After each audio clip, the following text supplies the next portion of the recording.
But I do have a story for the adults, and then a heavy Bible study. So I'm telling the story for those who just can't take heavy studies, so you will at least get something. Once upon a time in a land far away, there was a man named Abram LaRue. Abram was he was about 60 years old, and for decades he'd had an ambition. He wanted to know about the book of Revelation. That's what he was hoping to learn, that's what he was seeking to know, but no one that he found could teach him. He'd ask this one and that one and that one, and no one. They'd say, oh, it's sealed, I'll get back to you tomorrow, which means never. Just nobody could explain to him the book of Revelation. And then he found a publication by Adventists that advertised a book called Daniel and Revelation. In our Sabbath school class this morning, that book was even made, there was a reference to it this morning in our class. Well, it's been around for a while, and Abram found it being advertised. He was so excited. In my mind, I'm thinking of a chronological misfit. I bet when he found it, it was Daniel and Revelation as two separate books. I don't think they were put together at this point. But anyway, he found them and he ordered them. And when he got those books, he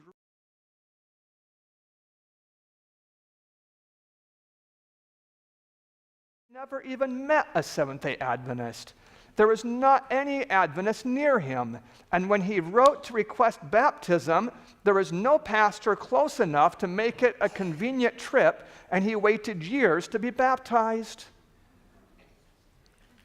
But Abram LaRue did not wait years to be active. And he, for example, he sent some gold and just purchased everything the Review and Herald published. And then he sent more and bought books that he could sell, and he became a colporteur. At about 60 years of age, he began selling books. He was doing it all around where he was, trying to spread the angel's messages. But as he thought about things in the Bible and the planet, and he realized this gospel of the kingdom must go to every kindred, nation, tongue, and people. And here he was in America, where almost all the Adventists were, and it didn't seem to him right that we would all be stuck in this country. It didn't seem to him right. So he decided to volunteer to go to Asia. Because Asia had a lot of people even back then, and it still has some people today. And so he sent a letter to the General Conference volunteering to go as a missionary to Asia. And they got it, and our short answer to him was, "Dear brother Abram LaRue, we love your enthusiasm. We're so glad you care. You're a bit old for pioneering evangelism. To be able to learn languages and push through difficulties and health problems that you're going to face, and we think we shouldn't send someone quite like you, but anyway, that you wanted to do it is good. But no," is what we said to Abram. Now, I think some of us, if we got that letter, would have responded by saying, "Oh, I guess it's not my duty." I think that's how some of us would respond. Some of us, I think, would get angry. How could they say such a thing? But neither one of these are Christian responses, neither one. And Abram had a Christian response. He decided if they didn't see that he was ready to go, then maybe they had someone better, but who knows when they would send the better person, so he might as well go now and do what he can. So he sold books and raised money to get a one-way boat ticket. You know, the ticket sounds like a plane. He caught a boat to Hawaii, and he took a bunch of books with him to be the first person to sell Adventist books in Hawaii, and he sold books in Hawaii until he had enough money for a one-way fare to Hong Kong. Then he went to Hong Kong and he raised up the first Adventist church in Asia. There in Hong Kong, he did a great job. I know it was a living church because that church sent the first missionary to Malaysia. And that missionary to Malaysia raised up a church in the state of Sabah, and it wasn't even called Malaysia back then. It wasn't the nation, but it's what is today Malaysia. He went there and raised up a church, and they built a church that wasn't quite as nice as this one, but it was quite nice, but it had a much better view than this one has. Much better. And overlooking the bay and just a pretty place. It was such a nice location for a church near the capital city of that state that the Muslim inhabitants didn't like it. And they ended up, after some years, confiscating the building. And today it is a mosque. But if you go there to Sabah and you see the beautiful mosque on a sunny day and you look at it, you'll see something on the wall. You see, when they hired someone to paint over the words, they didn't use enough paint. And as you look through the paint, you can see SDA. Just so you know where the building came from, you can see it right there. You can see it there. It's a testimony to Mr. Abram LaRue, a man who didn't become bitter when his plans were not encouraged, a man who didn't stop when his plans weren't encouraged, a man who just went ahead and did what he knew needed to be done. He didn't try to hinder someone else or to tell them they couldn't or they shouldn't or how to do it. He just did it himself. He saw what had to be done and he did it. So I just hope some of you will see something that needs to be done and do it. I hope you'll see something and go do it. And if you ask someone to send you and they don't, well, then I hope you'll just go anyway. So now for that Bible study I told you about. I don't use PowerPoint. I don't see any power in the point. So what I want to tell you is that if you have pen and paper, you ought to get them out. Because you can take pen and paper back home with you, but better if the pen is written on the paper, right? So I'm just telling you that. If you don't have it, too bad. Turn to Daniel chapter 12. Daniel chapter 12. Coming to church without pen and paper isn't evil, but it's highly inefficient if your goal is to learn. Let me say that one more time to you. For many people, even people that come to church every weekend, it doesn't really matter whether you're Adventist or not, it's the same thing. You come to church every weekend, and if you knew everything you had learned in church in the last 20 years, you would be a scholar for real. But what happens is you learn it, and you forget it. You learn it, and when you do this enough times, you can even forget it by mid-afternoon. Right? Is the person who spoke here last Sabbath in the audience? The person who spoke last Sabbath, is he or she here? No one's going to tell me. So here's my question. How many of you remember what the topic was, or one of the main ideas of the sermon last Sabbath? Okay, I see 3 hands. They're all ladies, the hands I saw. Okay. So this is just my point. I'm trying to... A famous biologist once said that a pencil is better than the best memory. And that's... I just see you follow. Are you in... Did I tell you to turn to Daniel 12? Did I say that? Yes. Did you do it? Yes. Okay, so you're there then, right? At Daniel 12, verse 1. At that time shall Michael stand up, the great prince which stands for the children of your people. And there shall be a time of trouble, such as never was since there was a nation, even to that same time. And at that time the people shall be delivered, every one that shall be found written in the book. Do you know the trouble coming is worse than any trouble ever? If you didn't know it, it's in the verse. You can look down and see it. This is not a sensationalist preacher preaching it. It's in the verse. Do you see it there? The trouble coming is the worst. Do you see it there? Yes. Worse than any trouble previously. That's what's coming. The very worst trouble is coming. Revelation really expands on this trouble. And sometimes we call it by the phrase, the 7 last plagues. You can find it in detail in Revelation 16, but don't look now because we're going to stay here in Daniel 12 and we have to go faster than that. But it's a serious trouble. And do you see in verse 1 who gets delivered? It's those who are found written in the book. That tells you that those who are saved are the ones written in the book. Some people don't even think about the books, but Jesus thought about the books. He said to his disciples, don't be glad that you can cast out demons. Be glad because your names are written in the book. Jesus thought about the books. Right now in the judgment, names are being accepted and names are being rejected. When their names are rejected, they're erased from the book. There was a time when Moses said to God, please forgive these rebellious people. It was right after the golden calf. It's Exodus 31 and 32 where this happens. He said, please forgive these people. And in chapter 32, verse 32, he says, and if not, blot me, I pray thee, out of the book which you have written. So God did pardon the people, but he responded by saying, those that sin against me, I will blot out of the book. Well, think about that for a minute, what Jesus said there in Exodus 32. Those that sin against me, I'm going to blot out of the book, because that's you. You sinned against him. And he said, those that sin against me, I'm going to blot out of the book. But who gets delivered from the major trouble? It's those that are retained in the book. So that at least ought to cause some trouble or stress when you think it through.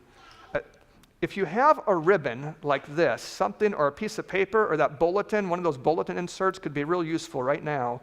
Leave it in Daniel 12 and turn to Revelation chapter 3.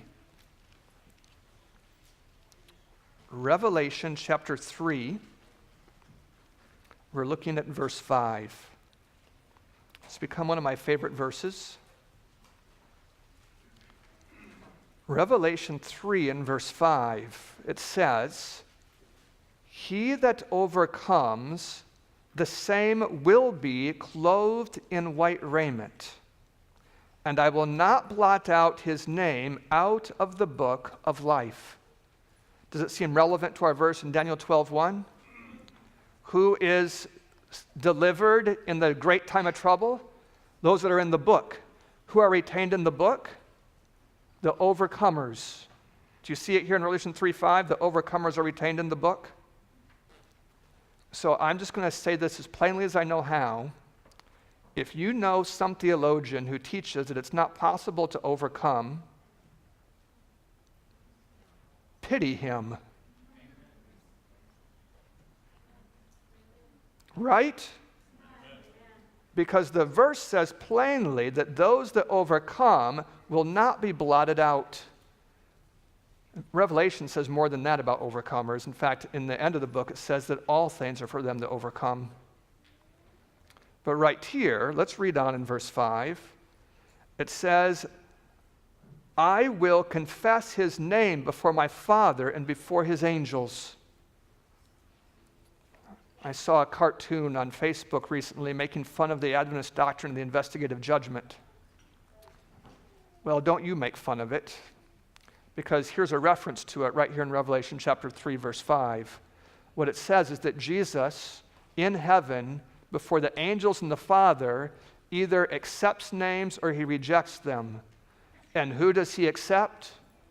Those that overcome. And that implies something about those he doesn't accept. I guess it'd be those that don't overcome. Well, of whom a man is overcome, of the same as he brought into bondage. When Jesus said that in John 8, what was he talking about? It was sin. He was talking about sin. That either sin overcomes you or you overcome it. It's just one way or the other. That's certainly the way it goes. So do you have a ribbon back there in Daniel 12? I hope you do, or a piece of paper, because I'm already back there, and I hope you can get there instantaneously. Daniel 12, going to verse 2. And many of them that sleep in the dust of the earth will awake, some to everlasting life, and some to shame and everlasting contempt. That verse 2 could perplex you a little bit, because when you read Revelation, it looks like the two resurrections are 1,000 years apart. In Revelation 20, they're 1,000 years apart. The wicked are resurrected at the end of the 1,000 years in Revelation 20, and the righteous at the beginning. So 1,000 years. But here it looks like it happens at the same time. Let me explain that to you a bit. Jesus once was facing death on the cross, and he said some interesting things. He said to those that were persecuting him that hereafter you're going to see the Son of Man coming in the clouds of glory and sitting on the right hand of power. Now those people are long dead. They've been dead now about 2,000 years. How are they going to see Jesus come back? They're going to have to be resurrected for that. Well, you see the same idea in Revelation 1 where Paul says, or someone, Paul, of course, but really it's Jesus. That's why I looked up, because I was so wrong. It's Jesus speaking to John, says that he's coming quickly. And John says what Jesus says is that every eye will see him, and they also which pierced him. So you see there a reference to a special resurrection of some people that are going to see Jesus come back. There are some other references to that special resurrection that I don't want to look at right now for time, but that's what this verse 2 is. It's a reference to those special resurrections. Some people are going to see Jesus come back. Here's how I understand verse 2. I understand that if I put my whole heart into preparing for Christ's coming, that I'm going to see Christ come. Even if I die early or violently or however, if I put my whole heart into it, I get to see it. Satan can't take from me the privilege of watching Jesus return. Verse 2. Many of those that sleep in the dust of the earth shall awake, some to everlasting life, and some to shame and everlasting contempt. Verse 3, and they that be wise will shine as the brightness. Do any of you have a Bible that has marginal readings? Do you have a marginal reading for the word wise? If you do, it should say teachers. They that be wise, or they that be teachers, will shine as the brightness of the firmament, and they that turn many to righteousness as the stars forever and ever. Don't be content to turn one person to righteousness. It's possible that you're content having turned 0. It seems to me that some people are content just thinking they might barely make it. But I wish you'd set your ambition a bit higher, because I'm not sure you're going to make it that way. I'm not sure that you can be selfish and enter heaven. I don't know that that works out. But who for sure shines forever in verse 3? Those that turn many to righteousness. Verse 4, but you, O Daniel, shut up the words and seal the book, even to the time of the end. See, verse 3 is the end of the prophecy. The prophecy is from 11:1 to 12:3. It's 48 verses long. It's longer than Daniel 2, longer than Daniel 7, longer than Daniel 8, longer than Daniel 9. It's a long prophecy, and the very last part is verse 3, where the soul winners are shiny. That's the end. Now we're coming to verse 4. This is the prologue. This is like afterwards. Daniel is told to shut the book, even to the time of the end. To save time, because I think these verses get preached on a lot, I'm going to just breeze through the next few verses. So when will the book of Daniel be understood? That's at the time of the end. Well, an angel asks, how long will it be to that time? And the answer is in verse 7. It's going to be for 1,260 years. No, you won't find that phrase in verse 7. That's interpretive. That's what I'm doing. I'm interpreting it for you. 3.5 years. This time prophecy is the most repeated time prophecy in the entire Bible. You find it in Daniel 7. You find it here in Daniel 12. You find it twice in Revelation 11, twice in Revelation 12, and once in Revelation 13. It's in there 7 times by name, the same period of time. In other words, if a teacher tells you the same thing 7 times, do you think it's going to be on the exam? It tells you that something there is important to him, that like probably you ought to know about this period, 1260 years. And since you're having a Daniel series right now in this church, I reckon you're learning it. But I'm going to give you a little review or refresher or introduction if you're visiting. The Catholic Church gained control over all of the European powers in 538 AD. That's when the last one of them was finally subjugated. The last one to be subjugated was the Ostrogoths, and unfortunately for the pontiff, they had control of Rome itself. So it'd be like someone trying to conquer the United States and getting everything except D.C. Like they didn't even have the capital. Finally, in 538, they got it. That was the last one, and now they had control of all those 7 European powers. Those 7 powers are significant. It's amazing that they're prophesied the way they are in the book of Daniel. Do you know that those 7 powers nearly colonized the planet? That between France and England and Spain and Portugal and the Netherlands, and you could add in there Germany and Italy if you wanted, but really those 5 nations, they colonized Australia and New Zealand, India and Bangladesh, Pakistan and the Philippines, Malaysia and Indonesia, India, did I say that already? I don't know if I did, but I thought about it again.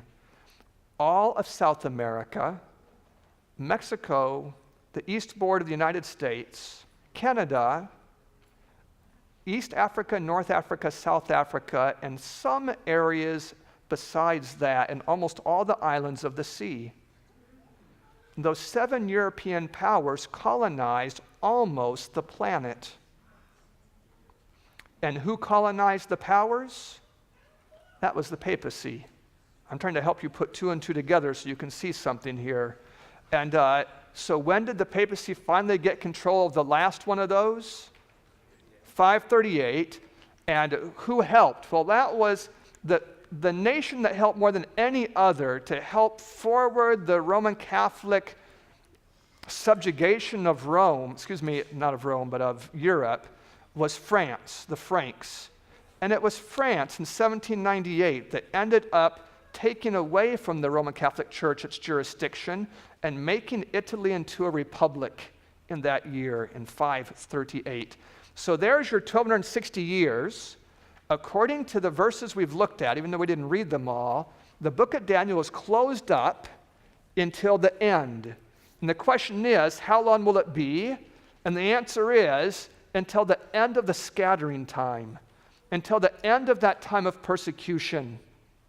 So that means in 1798 is when the book is opened. Now, if you're just swimming and you can't follow and you're almost lost already, remember Abram LaRue. That story was for you. And or you could get out pen and paper and take notes and try to figure it out. But I'm going forward for those who are with me. Verse 8. Also, verse 8 is for you if you're having a hard time following. Verse 8 is like just for you. And I heard, but I understood not. Okay, so I know that that's the experience of lots of people when it comes to Daniel. I heard, but I understood not. Then I said, O my Lord, what will be the end of these things? So Daniel asked the same question that the angel asked. Verse 9, and he said, Go your way, Daniel, for the words are closed up and sealed till the time of the end. Let's try and see if you remember. When was the time of the end? At the end of what period? That's right, but now it's going to get a little more complicated. The time of the end, 1798, at the end of 1260, but look at verse 10. What's going to happen when the book is unsealed? Many are going to be purified and made white and tested. It's probably too much to ask of people your age to remember the scripture reading from about 25 minutes ago. But what we saw in Daniel 11 was also a people who were being purified and tested. Daniel 11 was a reference to the period of persecution we're talking about, the 1260 years. During that period of time, there was going to be a time when the church would be tested and made white, and people would have that experience. But now we're looking at a different period that has a similar experience. This period is after the book is opened. And after the book is opened, what happens? A special time of purification and testing. It says, "But the wicked will do wickedly, and none of the wicked will understand, but the wise will understand." What it means, the way I understand it, is that a PhD in biblical languages will not necessarily allow you to ascertain the meaning of the book of Daniel. Even if you're fluent in Aramaic, which a good part of the book is written in, it just won't do it. Who will not understand? The wicked are not going to understand. So it's relevant to what we read, because verse 9 said the book is going to be unsealed at the time of the end, or implied it. Verse 10 says that when it's unsealed, that doesn't mean it's going to be, it does not mean everyone's going to get it. So the book is sealed, it's opened. Does everyone understand it now? No, not everyone. It's the wise and the righteous, which are the same category in verse 10. Those are the ones who understand. So sometimes I preach a lot more about that verse, but I'm not going to right now. Maybe I will for 40 seconds. If a man who is a Baptist studies theology and then gets his MDiv and then a PhD, when he finishes, he's still a Baptist, but he has a PhD now. If a Jesuit gets his bachelor's degree and then studies and gets his MDiv in theology and then gets a PhD, he's still a Jesuit. He's just a Jesuit with a PhD. And if an atheist who's very curious about philosophy gets a degree in theology, sometimes they become atheists in that process. He gets a bachelor's, and then he gets his MDiv, and then he gets his PhD in religions. You know, he's still an atheist. What I'm trying to say is that the process of studying doesn't really change your fundamental ideas. It just makes people trust you more. In other words, it doesn't make you more reliable, but it increases your credibility. If you're not more reliable, but you're more credible, it means it makes the people more dupable. I don't know if that's a word, but you understood it anyway, didn't it? You understood it? Yeah, so I'm just trying to explain some things to you, the practical application of verse 10. Even though I'm close to some important schools, I said it. Verse 11. "And from the time that the daily shall be taken away, and the abomination that makes desolate set up, there shall be 1,200 and what's the word after? It's 90. Now, how long is the period we've been talking about? 1260, and this one is 1290. Well, let me explain it to you simply, and then you can make your own little graph if you want to. When the United States finally won the battle for independence in 1776, that was pretty significant for us. But were we the strongest nation on earth at that point? We were just barely a baby nation at that point. That's when we became a nation. Before that, we were like, well, we were to a nation what a fetus is to a baby. That's what we were. We weren't born yet. Now we're born. We're a nation. It wasn't till later, maybe the War of 1812, for example, that we ended up defeating some of the strongest powers on earth militarily, that we became considered a real major player on this planet. It took us some 40 years to go from baby to teenager in the prime of life.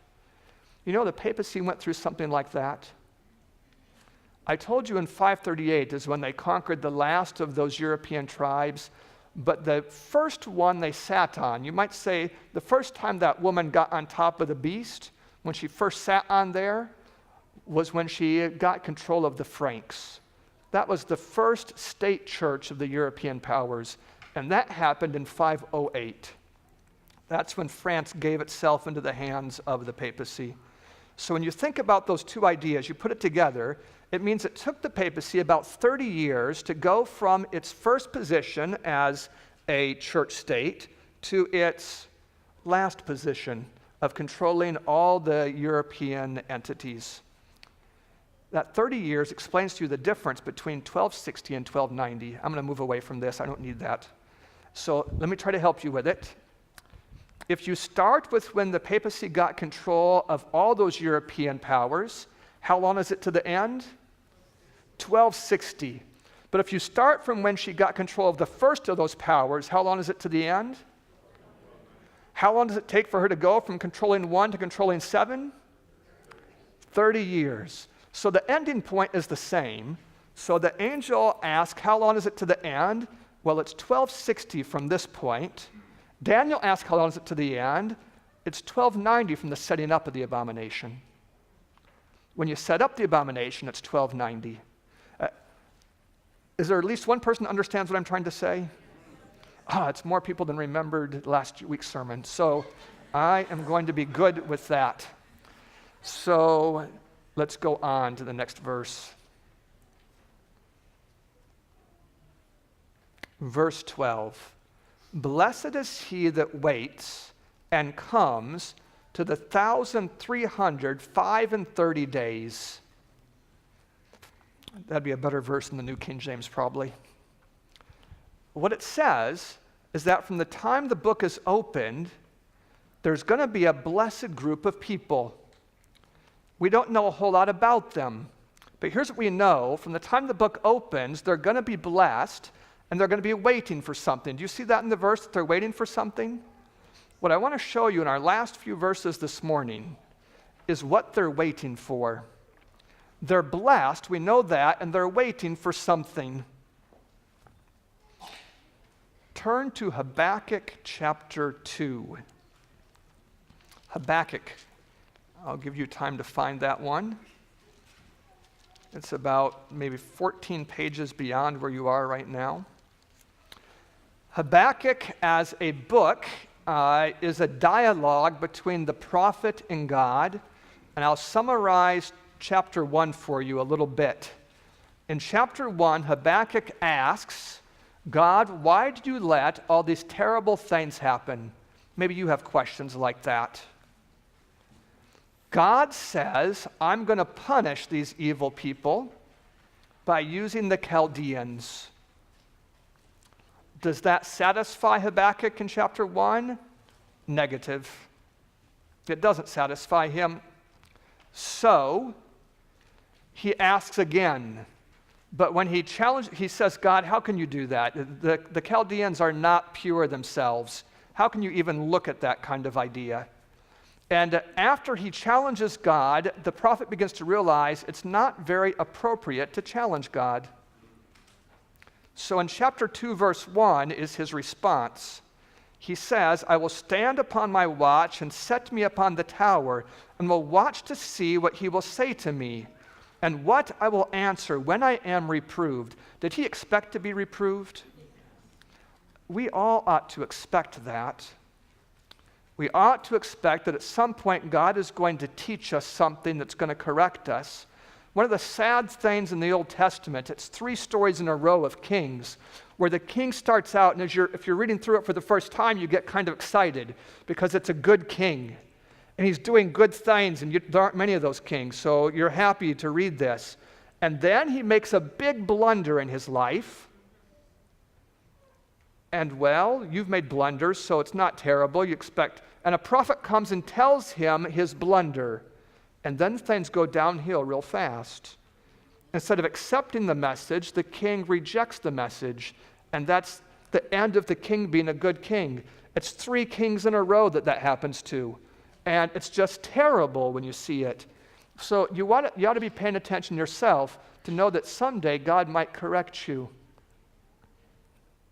This afternoon, I'll offer some ideas of ways that I think he might correct you, ways he's corrected me. I feel like I've really hindered God's work a great deal in the last number of years of my life by mistakes that I've made. And when he corrects us, we ought to be watching to see what we will say. How are we going to answer when we are reproved? God picks up speaking in verse 2. And the Lord answered me and said, write the vision. So there is no vision in Habakkuk to write. So when God says, write the vision, you need to be thinking, what vision? Write the vision and make it plain upon tables. So here's a vision that would lend itself to charts, for example. It says that he may run that reads it. Well, we zipped right over that verse in Daniel 12, but Daniel 12 said that when the book is opened, many are going to run to and fro. Verse 3, for the vision is yet for an appointed time. Is the book of Daniel for a certain time? Yeah, what time is it going to be opened? The time of the end. Well, let's read on here. It says, but at the end it shall speak. It looks like maybe it's the visions of Daniel that it's referring to here. It says, it shall speak and not lie, though it tarry, do what? That's what we saw in Daniel 12. We saw that when the book is opened, there's going to be a blessed group. And what are they going to be doing? They're going to be waiting for something. Well, now we get an idea that what they're waiting for is the fulfillment of a prophecy. Because we're reading about this same thing. The book is opened, and now there's going to be an apparent delay. And blessed are the people who in the delay keep waiting. Verse 4.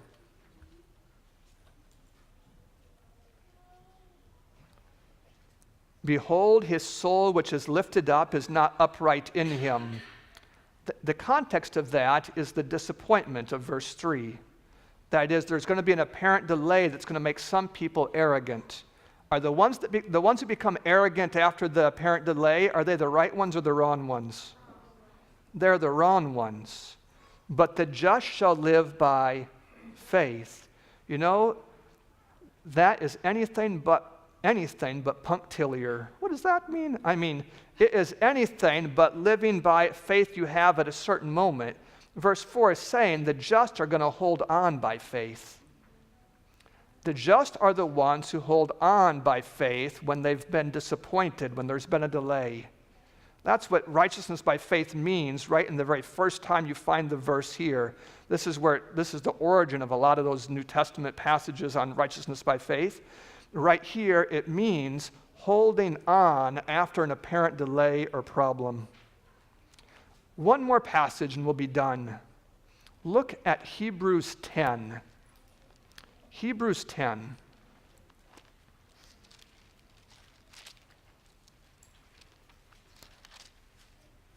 Hebrews chapter 10, we're going to look at verse 35. Hebrews 10 is helpful to us because we saw in Daniel a blessed group that's waiting, and we saw in Habakkuk that they're waiting after an apparent delay, but we didn't see what they're waiting for. Hebrews quotes Habakkuk in such a way as to answer the question, what are they waiting for? Hebrews 10, verse 35, do not cast away, therefore, your confidence, which has great recompense of reward. For you have need of patience, that after you have done the will of God, you might receive the promise. For yet a little while, and he that shall come will come, and will not, what? Tarry. Do you see? What are they waiting for? They're waiting for someone who's coming. And who is it that's coming? That's Jesus. Now the just shall live by faith, but if any man draw back, my soul will have no pleasure in him. What does Hebrews tell us? It tells us what they're waiting for. So let me put these things together.